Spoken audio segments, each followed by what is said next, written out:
આઈવીએફની સારવાર ખર્ચાળ છે એવું એ વાત તદ્દન ખોટી છે. કારણ કે હું તમને સરખામણી કરાવું તો જો તમે એક બાયપાસ સર્જરી કરાવો છો તો એનો ખર્ચો પણ 2.5-3 લાખ રૂપિયાની આસપાસ થાય છે. તમે એક ટીકેઆર એટલે કે ની રિપ્લેસમેન્ટ સર્જરી કરાવો છો તો એનો ખર્ચો પણ 2-3 લાખ રૂપિયા જેવો થાય છે. એવી ઘણી બધી સર્જરીઓ છે કે જેનો ખર્ચો લાખો રૂપિયામાં થાય છે.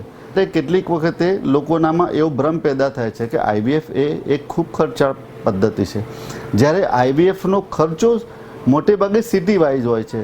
ધારો કે તમે મુંબઈમાં આઈવીએફ કરાવો છો તો મેટ્રો સિટી છે, મેટ્રો કલ્ચર છે, તો ત્યાં આગળની જે મોંઘવારી છે એના પ્રમાણે આઈવીએફના એક સાયકલનો ખર્ચો મુંબઈ, પૂના, બેંગ્લોરમાં 5 થી 7 લાખ રૂપિયા હોય છે. જ્યારે અમદાવાદમાં તમે કરાવવા જાઓ છો તો આઈવીએફનો ખર્ચો અમદાવાદમાં આશરે 2-3 લાખ રૂપિયા હોય છે.